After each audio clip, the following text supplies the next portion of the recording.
Kembali kita bersyukur kehadirat Allah Subhanahu wa taala. Subuh hari ini kita masih diberikan kesempatan untuk berfastabiqul khairat, berlomba-lomba memakmurkan masjid,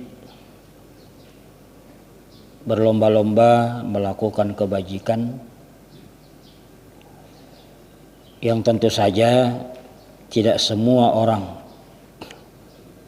mendapatkan kenikmatan seperti apa yang kita lakukan pada hari ini.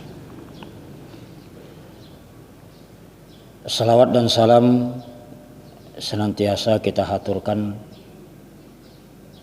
kepada bagindatul Rasul sallallahu alaihi wasallam, keluarga beliau, para sahabat serta pengikut-pengikut beliau ila yaumil qiyamah.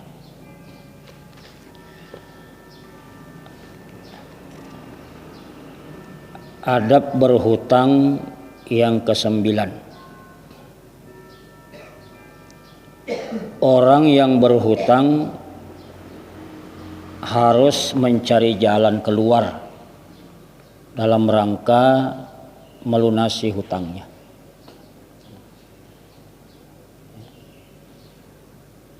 Jadi orang yang berhutang itu tidak dibenarkan berpasrah diri,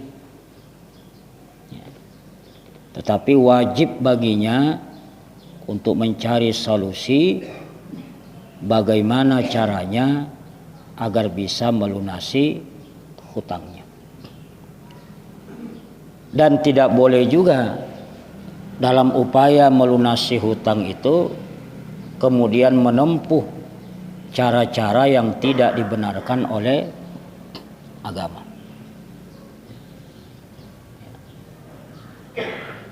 Jadi banyak orang yang suka berhutang, tetapi untuk melunasinya menempuh cara-cara yang diharamkan oleh agama. Berhutang untuk kemudian uangnya itu diinvestasikan. Investasi itu secara umum dibolehkan saja. Tetapi ketika orang tidak mengerti konsep-konsep investasi, maka besar kemungkinan dia akan tersalah ya, dalam muamalat investasi itu.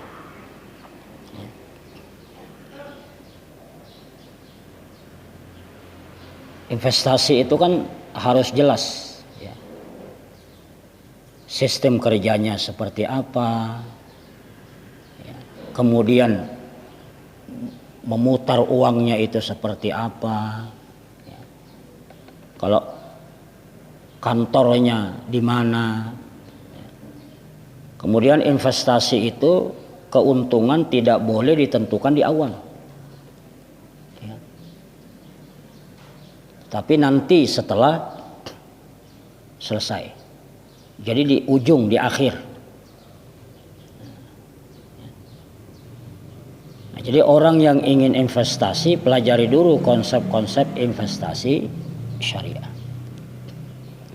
Nah, jadi banyak orang ingin melunasi hutangnya, tapi justru dengan cara-cara yang tidak dibenarkan oleh syariat. Jadi menempuh cara-cara yang diharamkan tidak dibenarkan, tetapi berpasrah diri ya, barang haja nah, itu juga tidak dibenarkan. Di antara doa yang diajarkan oleh Nabi Shallallahu Alaihi Wasallam agar kita dapat melunasi hutang, jadi dipadukan antara minta pertolongan kepada Allah dengan usaha maksimal. Jadi berusaha semampu kita, sekuat kita untuk melunasi hutang. kemudian dikuatkan dengan doa yang diajarkan oleh Nabi. Kata Nabi, Allahumma inni a'udzubika minal hammi. Ya Allah, sesungguhnya aku berlindung kepadamu dari kesusahan, wal hazan, dan kesedihan, wal ajzi, kelemahan, wal kasali, kemalasan, wal bukhli, sifat kikir, wal jubni, sifat pengecut, wa dhala'id dain, dan lilitan hutang, wa ghalabatir rijal, dan dikuasai orang lain.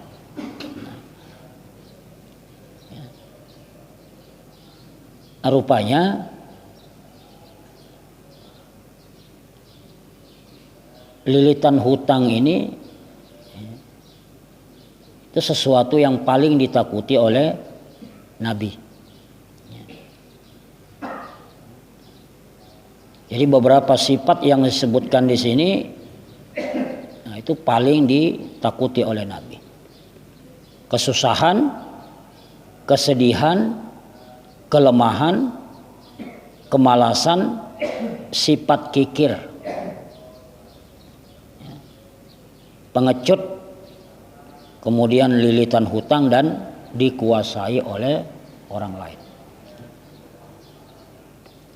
Nah, hadis ini sahih, ya, artinya doa ini didasarkan kepada hadis yang sahih. Nomor hadis 6363. Kemudian Nabi juga mengukuhkan doa dengan mengucapkan Allahumma kfini bihalalika an haramika wa aghnini bifadlika amman siwak. Ya Allah, cukupilah aku dengan rezekimu yang halal. Jadi minta kepada Allah, ya Allah, cukupilah aku dengan rezekimu yang halal, sehingga aku terhindar dari hal-hal yang haram.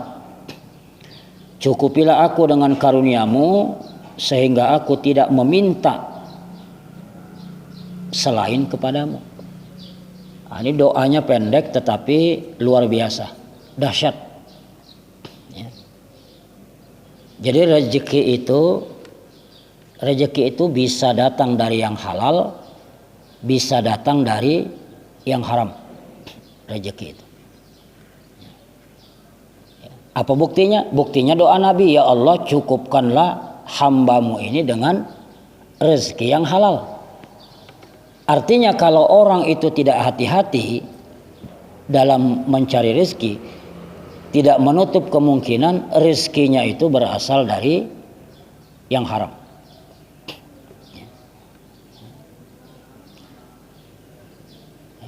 Padahal rezeki itu kan sudah digariskan.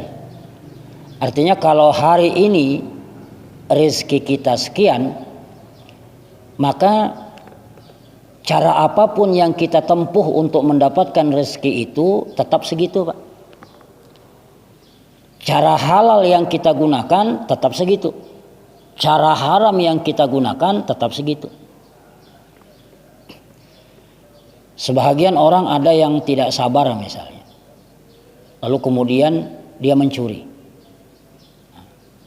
Andai kata dia sabar, maka rezeki yang didapatkan itu akan sama dengan rezeki yang didapatkan dari mencuri. Kalau ditakdirkan rezekinya hari itu 500.000, lalu kemudian dia mencuri hasilnya 1 juta, maka yang sampai kepadanya itu, yang dapat dia nikmati itu cuma 500 juta. Yang 500 lagi itu akan hilang dengan cara-cara yang dikehendaki Allah. Bisa diambil orang misalnya,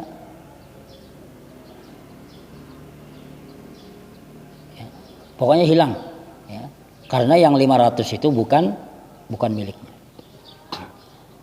Jadi jangan pernah mengira dengan melakukan hal-hal yang haram rezeki itu akan bertambah, tidak.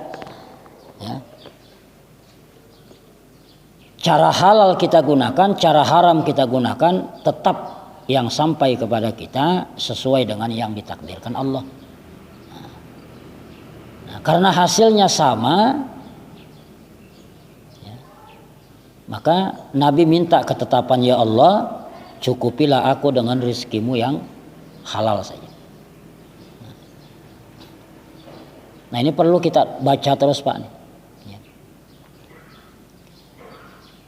Kemudian adab yang ke-10 dari orang yang berhutang adalah mendoakan kebaikan untuk orang yang meminjamkan sesuatu kepada kita dan berterima kasih kepadanya. Nah, ya. Jadi mendoakan mereka tanpa diketahui oleh mereka. Ya. Jadi si A meminjamkan kita sesuatu, maka doakan dia dalam doa-doa kita. Ya. Rasulullah Shallallahu Alaihi Wasallam menyatakan, man sona'a ilaikum ma'rufan fakafi'uhu. Fa illam tajidu ma tukafi'unahu fad'u lahu hatta tarau annakum qad kafa'tumuhu. Diperhatikan sabda Nabi, kata Nabi, barang siapa yang telah berbuat kebaikan kepada kalian, maka balaslah kebaikan itu. Ya. Artinya dibalas dengan sesuatu yang sebanding. Jika ternyata engkau tidak mendapati apa yang dapat membalas kebaikan itu, maka berdoalah untuknya hingga engkau menganggap bahwa engkau benar-benar telah membalas kebaikan. Jadi kalau ada sesuatu yang sebanding, maka kita balas dengan sesuatu yang sebanding itu. Tapi kalau ternyata tidak ada yang bisa kita berikan sebagai bentuk balasan, maka kata Nabi berdoalah. Artinya doakan orang yang melakukan kebaikan itu sampai engkau benar-benar merasa sudah membalas kebaikan. Jadi kalau kita mendoakan misalnya sudah 10 tahun tapi belum merasa bahwa perbuatan orang itu belum merasa kita balas. Doa-doa yang kita panjatkan untuknya itu belum lagi sebanding, maka doakan terus. Ya, maka doakan terus. Ya, sampai kita benar-benar merasa ya, bahwa kebaikan orang tersebut sudah terbalas. Ya.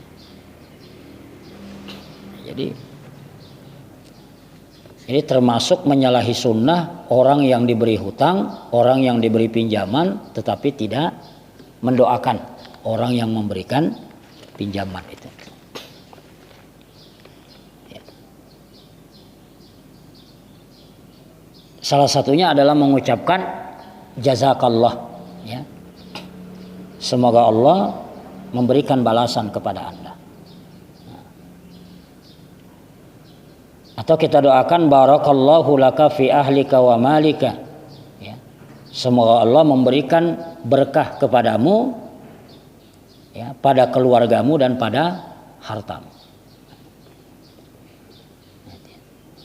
Jadi walaupun kita bukan hanya uang ya, bukan hanya uang ini, bukan hanya pada saat berhutang, tapi apapun itu.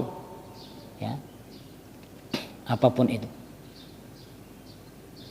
Bahkan mungkin dalam kondisi-kondisi ketika pengajian seperti ini, ya, kemudian ada takmir membagikan roti misalnya, membagikan aqua, kita doakan, ya, Allahumma barik lahu, ya Allah berkahilah orang yang telah membagikan roti, membagikan wadai, bahkan sekedar aqua nih, ya, berkahilah dia fi ahliha, ya, fi ahlihi, ya, pada keluarganya, wa malihi, dan pada hartanya.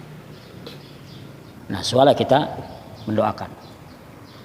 Ada orang mandak harum-haruman nih. Nah, di masjid. Jadi kita yang makai ini seolah mendoakan. Remeh lah. Kita makai bahkan sampai habis Pak kita pakai. Yaitu secuil doa pun tidak ada keluar untuk orang yang mestinya pada saat kita pakai bismillah. Pakai doa Allahumma barik lahu fi ahlihi wa malihi.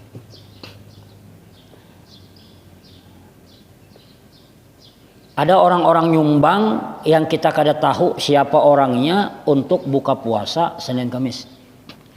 Nah, kita yang umpat berbuka puasa ini adalah mendoakan.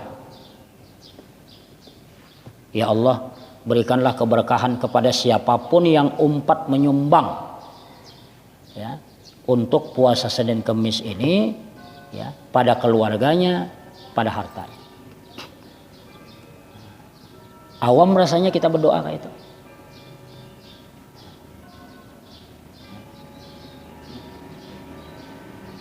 Allahumma barik lahu fi ahlihi wa malihi.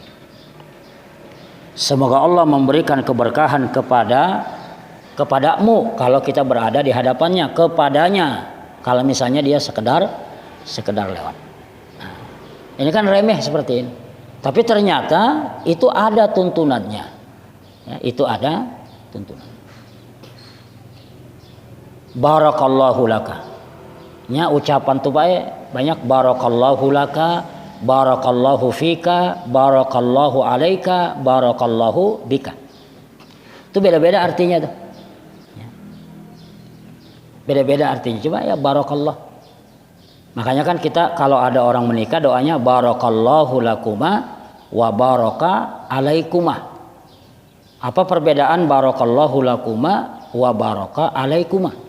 Nah, itu doa yang disyariatkan untuk kita baca pada saat mendatangi orang yang pengantin. Doakan barakallahu lakuma wa baraka alaikum. Barakallahu lakuma, semoga Allah memberikan keberkahan kepada Anda berdua dalam kehidupan yang damai. Dalam kehidupan rumah tangga yang damai diberkahi. Wa baraka alaikuma, dan semoga Allah memberikan keberkahan kepada Anda berdua dalam goncangan-goncangan ekonomi, dalam goncangan-goncangan kehidupan rumah tangga. Karena rumah tangga itu tidak selalu mulus. Nah, jadi mudah-mudahan doa kita ini menjadikan orang tersebut tetap sabar, tetap berada dalam keberkahan sekalipun dalam goncangan rumah tangga yang dahsyat. Nah, itu. Indah sekali doanya itu. Jadi bukan pada saat damai saja mudah-mudahan keberkahan itu, tapi pada saat goncangan itu. Jadi di antara berkah pada saat terjadi goncangan keluarga itu kan tidak terjadi perceraian. Nah, itu makna dari barakallahu alaikumah. Nah, kita doakan kayak ya. Barakallahu lahu fi ahlihi wa malihi. Bahkan dalam penjabaran yang lebih luas Pak, bacaan yang seperti ini ya, ini bukan hanya doa yang kita tujukan kepada orang-orang yang sudah melakukan kebaikan kepada kita. Tetapi Nabi juga menganjurkan agar pada saat timbul perasaan ujub dalam hati, perasaan senang dalam hati terhadap keluarga kita, misalnya dia bangga dengan kecantikan istrinya, dia bangga misalnya dengan kecerdasan putra-putrinya, dia bangga dengan mobilnya yang baru dibeli ya, baru ditukar itu. Maka kata Nabi, berhati-hatilah dari berbangga-bangga terhadap keluarga, karena di sana ada uyunul hasad, ada mata-mata yang hasad. Ya. Jadi di luar dari kita itu Pak, ada orang-orang yang memperhatikan kita tanpa kita ketahui dengan mata-mata yang hasad. Ketika kita berbangga dengan mobil kita, lalu kemudian timbul hasad, dia berusaha menghilangkan kenikmatan mobil yang ada pada kita. Ketika kita berbangga dengan istri kita dengan anak-anak kita, maka dia berusaha untuk merusak istri kita, merusak anak-anak kita. Maka kata Nabi, lindungilah dirimu, keluargamu, anak-anakmu dan hartamu dari mata-mata yang hasad itu dengan doa, Allahumma barik li fi ahli wa mali, ya. Atau Allahumma barik li fi ahli wa auladi wa amwali. Ya Allah, berkahilah ulun pada istri ulun, pada anak-anak ulun, pada harta-harta yang telah engkau berikan kepada ulun. Nah, ini adalah doa agar kita terhindar dari mata-mata yang hasad. Ya. Karena prinsip orang itu, Pak, sebenarnya orang itu tidak setuju kalau kita membicarakan anak kita itu di hadapan orang. Orang itu lebih setuju kalau kita membicarakan anak orang di hadapan orang itu. Misalnya abah si fulan itu berada di hadapan kita, lalu kemudian kita puji anaknya, itu orang ketujuh seperti itu. Ketimbang kita puji anak kita di hadapan orang lain. Ini justru akan mengundang uyunul hasad, mata-mata yang hasad. Kita pandirakan, bah, alhamdulillah Pak ya ulun hari ini kawak menukar mobil. Nah, itu bisa menimbulkan mata-mata yang hasad. Ya, mata-mata yang hasad. Maka ketika ada timbul perasaan bangga, ujub terhadap istri, terhadap anak, terhadap suami, terhadap harta benda, terhadap rumah dan lain-lain, maka berdoalah kepada Allah, Allahumma barik li fi ahli wa auladi wa amwali. Ya Allah, berkahi ulun ini pada istri ulun, supaya ulun ini tidak menjadi musibah dengan sebab istri ulun tadi. Ulun, ya, tidak mendapatkan musibah dengan sebab anak ulun, ulun tidak mendapatkan musibah dengan sebab harta ulun itu. Nah, ya. Jadi luar biasa nih doa-doa yang diajarkan oleh Nabi SAW. Kemudian innama jazaa'us salafi al-wafa' wal hamdu. Sesungguhnya balasan pinjaman itu adalah pelunasan dengan sempurna dan pujian. Jadi di antara sunnah, ya, meminjam itu adalah melunasinya dengan sempurna, kemudian mengucapkan alhamdulillah. Pujian atau dilebihi. Nah, melebihkan ini termasuk pelunasan dengan sempurna. Nah, Bapak Ibu, demikian, ya. Artinya beberapa adab-adab yang berkaitan dengan berhutang atau meminjam. Nah, mudah-mudahan ilmu yang tidak seberapa ini itu kawak kita amalkan, ya. Mana-mana yang dapat kita amalkan, mana-mana yang belum dapat kita amalkan, kita berdoa kepada Allah, mudah-mudahan dimudahkan untuk mengamalkan itu. Ini saja dari ulun, mohon maaf atas segala kekurangan. Usikum wa nafsi bitaqwallah. Wassalamualaikum warahmatullahi wabarakatuh.